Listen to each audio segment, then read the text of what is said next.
देखो, इस लेक्चर में जैसे पिछले लेक्चर में मैंने बोला था कि कुछ प्रोजेक्टाइल और वर्क पावर एनर्जी, कुछ काइनेमेटिक्स के क्वेश्चंस लेके हम सॉल्व कर रहे थे इलेक्ट्रिक फील्ड में। तो एक क्वेश्चन मैं इसी पर ले रहा हूँ। बहुत ही ईजी सा क्वेश्चन है, ध्यान से समझिए। जैसे ये वर्टिकल यूनिफॉर्म इलेक्ट्रिक फील्ड दी हुई है ना, ये दिया हुआ है।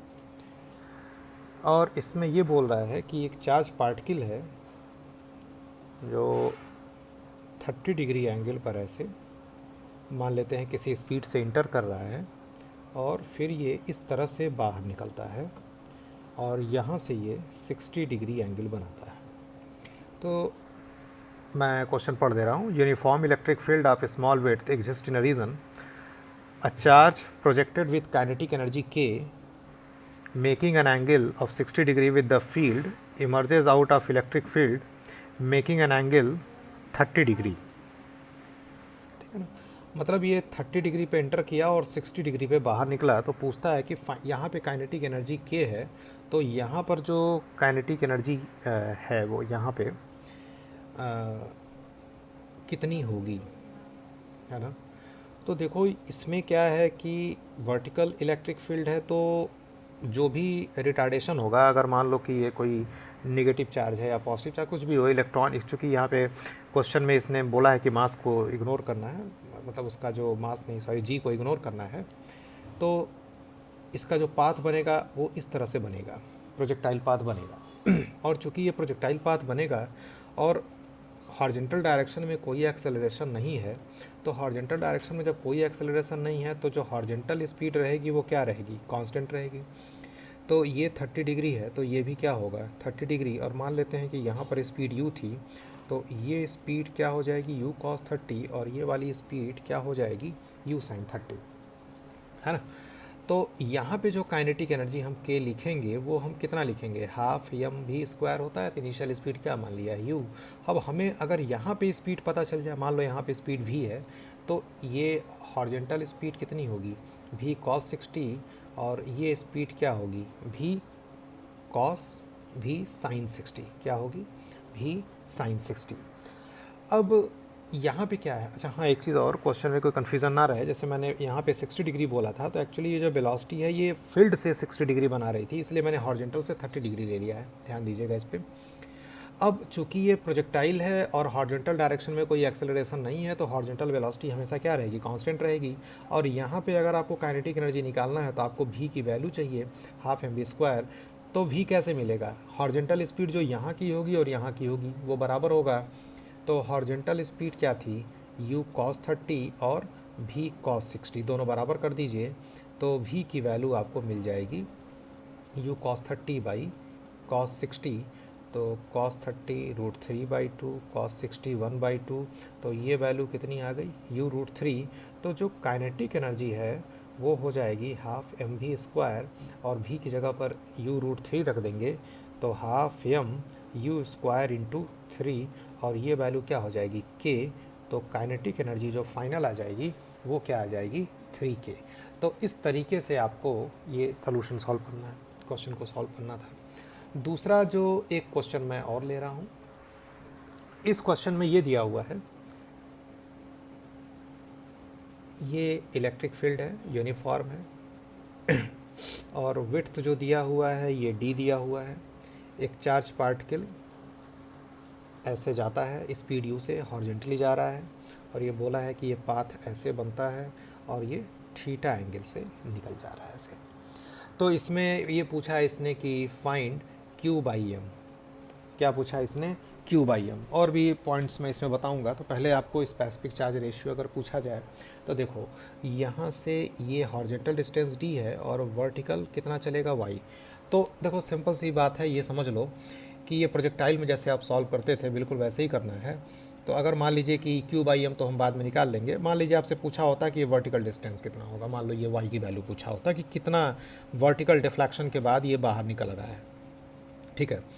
तो यहाँ पे क्या करना है, y अगर निकालना है तो देखो इनिशियल वर्टिकल स्पीड तो कोई है नहीं, तो सिंपल यहाँ पे y बराबर आप क्या लिखेंगे, हाफ a t स्क्वायर, और ये जो हॉरिजॉन्टल डिस्टेंस है d बराबर हो जाएगा हॉरिजॉन्टल वेलोसिटी इंटू टाइम, ये क्रॉस करने में मान लो टाइम कितना लगा t, ठीक है।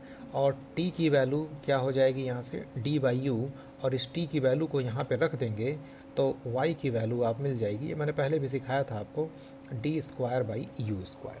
ठीक है। अगर मान लीजिए आपसे कहीं ये पूछा होता, देखो एक चीज़ और, हॉरिजॉन्टल वेलोसिटी तो हमेशा यू ही रहेगी यहाँ पर, क्योंकि जो भी एक्सेलरेशन होगा वो वर्टिकल डायरेक्शन में होगा।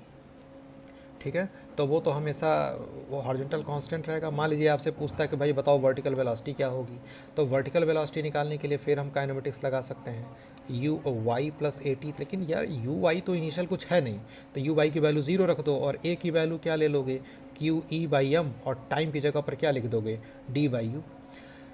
ये वेलोसिटी इन वाई डायरेक्शन हो गया। अगर मान लीजिए आपसे यहाँ पर टोटल वेलोसिटी पूछा जाता v, तो यहाँ पर v आप क्या लिखेंगे वेक्टर के फॉर्म में, U I cap plus V Y J cap. तो यू आई कैप और वी वाई कितना होगा, Q E by M d/u J cap. तो इसका आप मॉड निकाल लेंगे तो वेलोसिटी मिल जाएगा। तो जो चीज़ें आपने मैकेनिक्स में सीख रखा है प्रोजेक्टाइल में, वो सारा यहाँ पर हम अप्लाई कर रहे हैं। फिलहाल इस क्वेश्चन में मैंने ये पूछा था कि q/m की वैल्यू क्या होगी। तो एक काम करते हैं, जैसे यहाँ पे थीटा दिया हुआ है, ये थीटा, तो tan theta vertical velocity by horizontal velocity लिख सकते हैं। तो टैन थीटा जो हो जाएगा ये क्या लिख सकते हैं, वर्टिकल v/, और हॉरिजॉन्टल तो हमेशा u ही रहेगा। और आपने देखो यहाँ पर v/u निकाल रखा है ना, v/y आपने निकाल रखा है, कितना निकाला है, QE/m du/u। ठीक है ना, लिखा है ना यहाँ पे। तो ये क्या हो जाएगा, QE/m और d/u, तो u के साथ मिलकर ये u² हो जाएगा, और q/m की वैल्यू यहाँ से आपके पास आ जाएगी।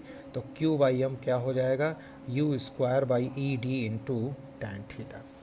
तो देखिए बहुत आसान क्वेश्चंस होते हैं, तो जो आपने पहले प्रोजेक्टाइल पढ़ रखा है उसको करिए, आराम से सॉल्व होगा। एक और लास्ट क्वेश्चन मैं इसका ले रहा हूँ। ये दिया है कि 2 charge particles carrying equal charges are projected, ऐसे दिया हुआ है कि 2 charge particle carrying equal charges are projected with same initial speed u से, ऐसे, और ये इस तरह से निकल रहा है, एक इधर से निकला और दूसरा ऐसे निकला, और ये दिया है y1 और ये दूरी क्या दिया है, y2। तो ये डिस्टेंस y1 और ये पूरा डिस्टेंस y2 दिया हुआ है, और विड्थ कुछ सेम है। तो पूछता है कि फाइंड, जैसे ratio of the mass of the particle, यानी आपको m1/m2 पूछ रहा है। जैसे ये वाला जो पार्टिकल y1 पे निकल रहा है इसका मास m1 मान लो, दूसरे वाले y2 वाले का मास m2 मान लो, 400 दोनों का सेम है। तो सिंपल सा है, आपको अगर ऐसे सॉल्व करना था तभी y हमने लिखा था, y का फार्मूला क्या आया था, हाफ AT², हाफ a कितना है QE/m, और t कितना होगा, मान लो विड्थ d है, स्पीड u है, तो क्या होगा d/u का स्क्वायर, ये y। अब देखो चूँकि रेशियो बताना है तो ये देखा करो कि y जो है इसमें जो एक्सप्रेशन आ रहा है इस पर कौन कौन सी चीज़ दोनों के लिए कॉमन है, दोनों चार्ज पार्ट के लिए कॉमन है, जो कॉमन है उसको हटा देंगे। तो जैसे चार्ज सेम था, E सेम था, D सेम था, U सेम था, तो मेनली y जो है ये किस पे डिपेंड कर रहा है, मास पे, और ये रिलेशन आ जाएगा। तो फार्मूला क्या बनेगा, जैसे आपने बॉयल्स लॉ में पढ़ते ना हो, P is proportional to 1/v, तो P1 v1 बराबर P2 v2, तो y is proportional to 1/m, तो वहाँ y1 m1 बराबर क्या लिखोगे, y2 m2, तो m1/m2 की वैल्यू क्या आ जाएगी, y2/y1 आ जाएगी। तो इस तरीके से आपको क्वेश्चंस को सॉल्व करना है। एक क्वेश्चन और मैं आपको बताना चाहूँगा यहाँ पे, है ना, एक क्वेश्चन और बताना चाहेंगे। सिंपल पेंडुलम टाइप का थोड़ा सा क्वेश्चन है ये, है ना, तो इसको ध्यान से समझ लीजिए। जैसे क्वेश्चन ये है, ये बोला हुआ है कि a ball having charge q and mass m is suspended from string of length l, है ना। ये ऐसे मान लीजिए कि यहाँ पे ऐसे इसको लटका दिया गया है, इसका चार्ज q है, मास m है, और इलेक्ट्रिक फील्ड इधर जा रही है ना, और चार्ज जो है वो पॉजिटिव है, लेंथ रस्सी की क्या है, यल है। तो पूछता है कि फाइंड सिंपल पेंडुलम, ये इलेक्ट्रिक फील्ड नीचे है, तो पूछ रहा है सिंपल पेंडुलम की टाइम पीरियड बताओ। तो यार बहुत सिंपल है, टाइम पीरियड वैसे सिंपल पेंडुलम का होता क्या है, 2π√L/g। जब ऐसे केसेस आते हैं तो क्या लेते हैं, जी इफेक्टिव लेते हैं। तो जी इफेक्टिव जो होगा वो क्या होगा, जी, ये EMG तो नीचे लगेगा ही ना, और एक फोर्स आएगा इलेक्ट्रिक फोर्स की वजह से, ये होगा QE। तो जी इफेक्टिव क्या हो जाएगा, total force G effective M G plus Q E और डिवाइडेड बाई मास। तो जी इफेक्टिव कितना हो जाएगा, G plus Q E by M, और जी इफेक्टिव की वैल्यू यहाँ पे रख दीजिएगा तो आंसर आ जाएगा आपका। अच्छा मान लीजिए अगर ये होता कहीं कि ये इलेक्ट्रिक फील्ड ऊपर की तरफ कर देते, ये इलेक्ट्रिक फील्ड मैं किधर कर देता, ऊपर की तरफ कर देता, तो अगर मैं इलेक्ट्रिक फील्ड ऊपर की तरफ कर देता तो ये क्यू ई फोर्स किधर लगने लगता, ऊपर, तब आंसर क्या हो जाता, G minus Q E by M हो जाता। तो ये छोटे छोटे कॉन्सेप्ट जो हैं मैकेनिक्स के, या मान लीजिए ऐसा जब हम थोड़ा सा इन्वॉल्व किया तो इस तरीके से आपको क्वेश्चंस को सॉल्व कर सकते हैं। और एक क्वेश्चन मैं आपको दे रहा हूँ, आप इसको खुद सॉल्व करिएगा, है ना, आपकी प्रैक्टिस के लिए। क्वेश्चन ये दिया है कि एक प्लेट है, प्लेट के बीच की दूरी d है और एक इलेक्ट्रॉन है जिसका चार्ज q और मास m है। वो प्लेट के मिड से यहाँ से v नॉट स्पीड से थ्रो किया गया है, ठीक है ना, और पूछता है कि find magnitude of electric field if electron emerges from the electric field just at the edge of the upper plate. मतलब ये यहाँ से जाएगा तो, और यहाँ पे इलेक्ट्रिक फील्ड ये नीचे दे रखा है, इलेक्ट्रिक फील्ड की वैल्यू बतानी है ताकि ये, और मिड से फेंका जा रहा है, मतलब ये जो डिस्टेंस है d/2 से ये बिल्कुल इसको टच करते हुए ऐसे निकल रहा है, ठीक। तब आपको इलेक्ट्रिक फील्ड की वैल्यू बतानी है और मैं आंसर आपको दे रहा हूँ, ये आप नोट कर लीजिए। ये आंसर है एम भी not square D upon Q into L square.